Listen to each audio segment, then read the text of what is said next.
Dans ma cuisine, les algorithmes du placard.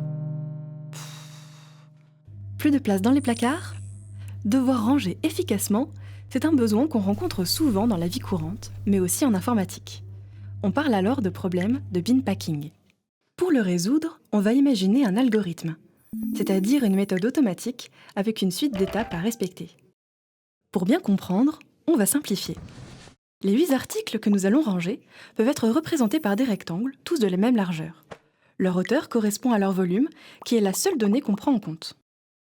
On peut maintenant essayer une première méthode. Si l'article rentre dans le placard, on peut le ranger. Sinon, on ferme le placard et on en ouvre un nouveau.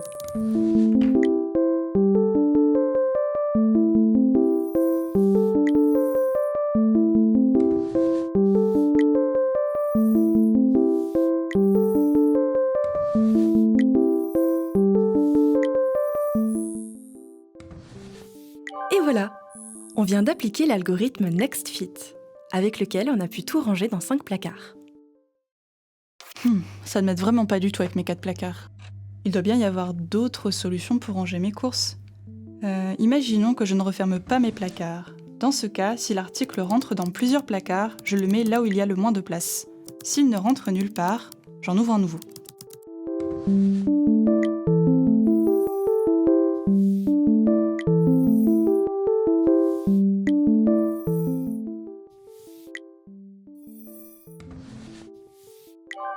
C'est l'algorithme BestFit.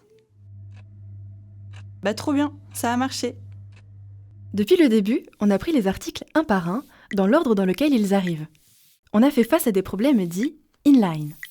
Mais en fait, quand on range ses courses, on peut aussi tout sortir de son sac et réfléchir au rangement en prenant tout en compte. C'est alors un problème dit offline, et il permet souvent de trouver de meilleurs résultats. Dans notre cas, on pourrait essayer d'utiliser 3 placards plutôt que 4. Dans la vraie vie, on rencontre notre problème de rangement de placards dans de nombreuses situations. Elles ne sont pas toujours complètement inline ni offline. Les algorithmes de bin packing permettent là aussi de faire face à des problèmes différents de manière simple et efficace en s'assurant d'avoir de bons résultats.